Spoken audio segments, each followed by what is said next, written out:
Good morning, everybody. Welcome to our second state of the game, and have we got a lot of content for you today.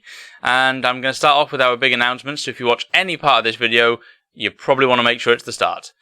So we've been hyping you up for the last few weeks, and I know we've had some criticism for that. But one thing I will promise you is that if we ever hype it ourselves or you for any reason, we have a reason for it, and we will follow it up with evidence at some point. And here it is. Essentially, it's these guys. Quixel Megascans. We've had the luxury of working with these guys over the last few weeks, or rather their material at least. They have been kind enough to grant us some level of sponsorship and really increased the amount of quality of our work, which has been amazing. So what Quixel do, you can check them out at quixel.se, but what they do is they do high resolution 4K real world quality textures and assets for games and 3D programs. So we're going to have a fantastic level of detail in this game, and we're going to be able to scan absolutely everything. We'll skin everything and make sure it looks the part for our entire game. So a lot of that content's in the engine now, which is why we held off telling you all. We wanted to be in a position that we can actually show you that this is true. We're not just, hyping it up and saying, yeah, we have these textures. We have better than that. We have a way of showing you what we have in game already. So we've been trying to keep this under our hat for a while, but if anyone who's got a keen eye might have picked up on it on the streams. So essentially, in game, it looks a little bit like this. Now these are taken from in the engine, in the editor, so they're not fully lit the same as you would expect once we get to final release, but it gives you an idea, especially in comparison here between the left and the right rocks, the difference in quality in the textures. They're high detail, they're ultra realistic, and once we build these into our games and polish them up, they're going to look absolutely fantastic. The other nice thing about this as well, these are all taken using NVIDIA Ansel. So those of you running NVIDIA cards and high-spec machines are going to have the luxury of running not only 4K, but using Ansel to its full potential as well, and they look really good.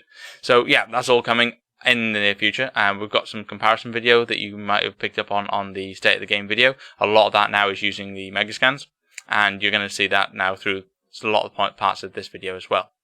Got a few more techie things to cover, and then we're going to go and jump into some actual footage. Essentially, the other thing that we are releasing with today's release is going to be a public sort of roadmap. I say sort of roadmap because I've called it roadmap, but realistically it's more of a database of all the information we've released so far to you guys, so that you have somewhere central to look. You can also vote on these cards, so things you like you can let us know, and things there's no down button, but don't vote for the things you don't like, I guess. We'll be able to use this way of grabbing some part of feedback. The website's not quite ready yet, and the reason behind that is that I want to release something that's high quality. The rest of the team do too. We don't want to release just some sort of placeholder website that is going to have to be redeveloped. We're wasting development time. We're wasting your guys' time. It's just not nice. So this is a project management board. We're using a similar technology already for our in-house, which is why we decided to use this for now. It's not permanent, but everything is available to you. So if you click on someone like Theo, you can see her concept art, and her actual kit that we released earlier in the week, and any other progress that goes through, such as the videos we've been releasing for her actual development. The same thing, you can go for Aurelia. You can pick Aurelia and you can go through her material that we released, and all that kind of content. So that kind of falls out through the whole lot here. There's also some images on this site that we haven't released elsewhere, so if you do go have a dig around, you might find a few nice little treats waiting around for you. We'll try and keep this up to date, but yeah, hopefully before too much longer we'll be on a proper website, and all this will be re-centralized anyway, and we'll have a way of actually gathering some proper feedback and having proper voting on it. So that'd be really nice. But it's not quite there yet. So that's that part. The other thing that we're also working on, which we've had a lot of questions at, but we've done an enormous amount of progress on, so I can't shout enough to the back end guys who've been doing an awful amount of work on getting certain things sorted, is things like this. This is going to be what our rough menu system is going to look like, but this is the HUD settings. And what we're going to do is provide a way of having a completely customizable HUD, so you can move any items around, you can change them out, swap them, multiple crosshairs, various colors and settings, all that kind of thing, but keeping it consistent enough that we don't run into, say, communication issues and things. We want to make the game as streamer and YouTuber friendly as possible, so that those people who do want to do that kind of material with our game can do so, and can do so in a way that they can put their cameras where they want, or their overlays however they like, and they're not covering up important game information, unlike a lot of other programs. So this is going to give you the freedom to do that. This is actually functionally working. The image above is technically concept art. However, the functionality is all now done in wireframe. It's all working. I think actually our menus are a little bit further ahead than what our video is going to show later as well. But the back-end work behind this is insane. The amount of programming code we've done for not just the HUD, but for friend systems, for chat systems, for the HUD itself, for the social settings, for instancing, server connections, all that kind of thing. All that's behind the scenes. It's not something you can easily show off in Engine, but we've done an enormous amount of work there. But I am thinking of doing a techie video sometime in the near future, so that's going to help a lot. One of the other luxuries coming up in the new video that you're going to see very, very soon is that we now have full development pipeline building. So this is really a techie, geeky bit, but this kind of shows that we can actually automate our installation tools and that kind of thing, and that's going to push straight through into various different bits and pieces, and shows kind of things what we're testing with. So that's all kind of coming up in the near future. But the nice thing behind that is a lot of the footage you're about to see in the next videos and things I'm about to show is not just edited work, it is actually built lighting and gameplay video between team members playing the game and connecting via multiplayer menus and lobbies and all that kind of thing. It was had to do in a few pieces because we had some early problems, but yes, the problem with trying to come out with deadlines, you always want to get that one more thing in, and it's kind of difficult to do. So, onto our video. I really wanted to be able to get Aurelia's full animations into the game, so you could actually see that as I was running around. I couldn't quite get it in time because of the deadlines, so I grabbed some snippets of some of the animations we're working on at the moment. They're not fully polished, they're not finished. They are, but they're coming along, and I wanted to show that progress is there, because it's easy. Anybody can drop something in an engine that's a static material and make it look like you've done something. We are doing more than that. We have a ton of stuff coming together. So Aurelia is in the engine, and she's working, but she's using mannequin animations at the moment. But yes, the animations are not far behind. Our animation team are working their asses off trying to catch up and do that. But they also came on board a bit later than a lot of the other team, so we need to get that all sorted. And they can't start work until we actually have a model for them to do something. They've had less time to play with it, so we'll get there. So this is our comparison video that we showed in our other State of the Game video. So as you can see, there's a lot of mega scans now in here. So we've got brand new grass, we've got brand new textures on the grounds, the rocks, the custom 3D models we've created, the minions, all fully high quality. We've had a complete revamp of our user login system, so it now actually looks the part. The functionality is now also almost complete, and it works quite nicely. Our main menu, actually it looks newer than this now. It's typical that things are always moving forwards, and a lot of that, the concept you saw from the HUD picture a moment ago, is now actually on here. But the interesting thing is, from our development tab, what we do have working is we can now fire instances inside of our cloud platform and do that on demand for matches. So once our matchmaking technology comes in, we're actually going to have a way of doing that. We now have a fully working lobby.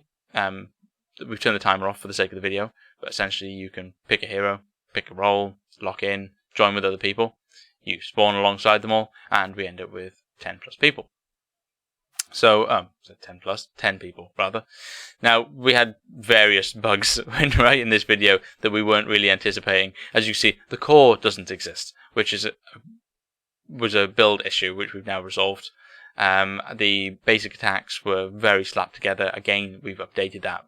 I've got that footage actually in this video later on down the line. I want to show you some of the verticality. But the ability system is actually firing and working now fully, whereas we were very early days in developing that ability system in the last video, so that's an awful lot closer to where we were. We still don't really have any way of sound in the game. We are working on identifying what middleware we would like to go about using, and how we want to implement that in order to get those sounds in. So although our sound team have done some fantastic work in getting sound effects created, voice lines created, announcer packs, some of the music you're seeing from the State of the Game video, we just don't quite have all that in the actual engine yet for you to hear. So hopefully next day of the game we'll hopefully have something that's a bit more audible, as well as just the action-packed from running around shooting at one another. But as I said, we've made big improvements to this already, which is not really obvious in some of these videos. But this shows 10 players working on a map. This is all working on a server that's hosted online. So once we get into the point where we can actually do matchmaking, competitive mode, quick matches mode, that logical functionality is almost working now, though we still have some work to do on getting all that automation going and how we're going to pick up people. So for those of you who remember Legacy, we're mimicking the jungle in some ways, in the respect that we want to have this nice overarching canopy so it feels like you're inside the jungle, and give it enough complexity that you had that little enough room to move, but enough room to really maneuver and feel like you're a part of that. We've been working on our luminosity and changing of lighting from day to night cycles. Now, whether or not this makes it in-game or how we're about to go about doing it, we're not 100% sure yet, but this just shows how we're looking at creating our plant life and our grass to be luminescent and to keep the jungle alive even when it's dark, and the rest of the world will be able to light up parts of the map without it feeling unnatural. I'm going to show off some verticality in a moment as well, as that seems to be a major section of things that people are interested in talking about. We want to be able to provide the verticality that we felt Monolith never quite did. So we're going to allow lots of areas that you can run up and down. This is just one of many.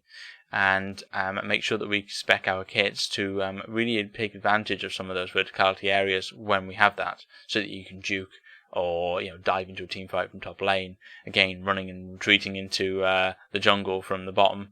Yeah, jumping into the rock. This was because we were testing the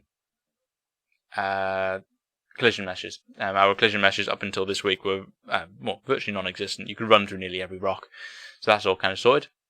This is some later footage. As you can see, we've updated the auto attacks and sorted out our replication issues, so that our ability system actually was firing the way we expected it to do so.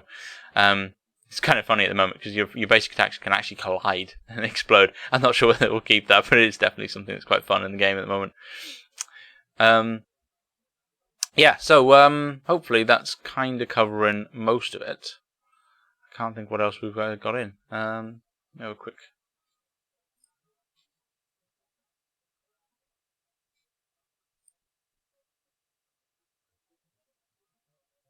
Oh yeah, the AI's had some more work. Minion lanes are now working a little bit more than they were before.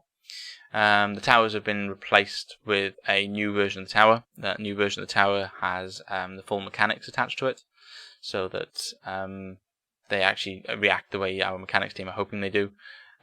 This is, again, a placeholder part just so you can shoot it. It's going to get replaced at some point, but I needed something on the map. And they fire from the top of the towers. Targeting lasers for some reason aren't working just at the moment. We're going to get that in hopefully very soon, so that we can actually know when you're inside the radius of the tower. But you can now see health of the tower once you enter and exit it. Yeah, the minion AI is still behaving a little bit oddly at the moment. We're working on sorting that out. So we're not too far off on that front. And as you can see, you can still die, you can respawn. The HUD updates correctly. The 10-player mode on the HUD still needs a little bit of work. We're getting on there. And we don't have an item system, they're still just placeholders at the moment. So that's coming soon. Again, lots of verticality, so we'll be running up and down the lanes in different places. But again, I know keep showing that same piece of everything else. We're still putting an awful lot of the assets in the map. And do remember, all this is still work in progress, so we're going to make an awful lot of changes. Prime is now on the map, as you can see. He's not rigged yet, but that'll be hopefully coming up soon. As soon as we've got Aurelia finished being rigged and the rigger team are able to move on to the next one, I think Prime is on the list. So that is going to be hopefully moving around and attacking people in the pit before we know it. And as you can see, we've tried to manage bottlenecks where we can as well. There's been a lot of concern about how... Oh, yeah. Okay, so as our core didn't spawn properly, the game didn't end. And this was a build issue. We fixed this. So I thought I'd just throw in a nice little clip at the end of a funny little scenario we found where all our minions were just piling up at the end and stood around in core. So, yeah, I think that just about covers everything we wanted to get through. constantly striving to do better and make more content, and show you things. There's a lot of new concept art. There's going to be a lot more things coming up, and a lot more things we can show you both on stream and off. So let us know what you think, and thank you for watching.